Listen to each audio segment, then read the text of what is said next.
Network News. Pamamaril sa loob ng Ateneo de Zamboanga University, posibleng may kaugnayan sa terorismo ayon sa Department of Justice. Detalye ng balitang yan mula kay Rajumon Jairus Peña, Florida. RNN Live Report. Nakahanda ang Department of Justice sakaling maghain na ng reklamo sa kagawaran na kaugnay sa pamamaril sa Ateneo de Zamboanga University na ikinasawi ng dalawang estudyante. Ayon kay Justice Secretary Eric Vida, sa ngayon ay nagpapatuloy ang investigasyon ng law enforcement agencies pero hindi rin nila isinasantabi na may kaugnayan sa terorismo ang insidente. Yan ay dahil nakita rito ang elemento ng terorismo kabilang na layuning maghasik ng pananakot sa publiko. We have now teams looking at possibilities. Alam niyo yung we're confirming information na mentor.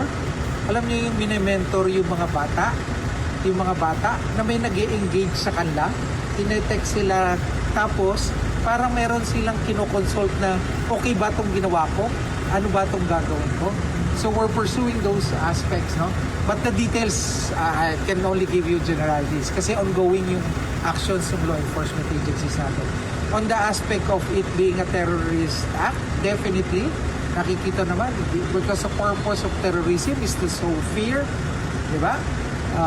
In the general population. So pag nakita nyo, that element of creating fear on the public, it's present, no?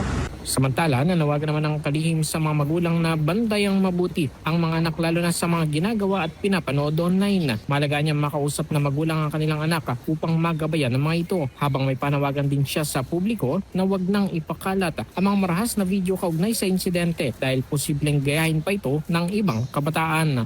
Pag nakita kasi na yung may flags na ganun yung bata, nagbababad sa ganung violent games, may mga nagta-target sa kanila and nire-recruit sila on certain group chats.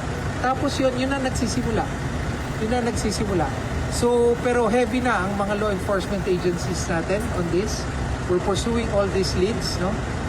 Tapos ang pakiusap ko pala, this is an appeal to the parents and to those really exercising parental authority.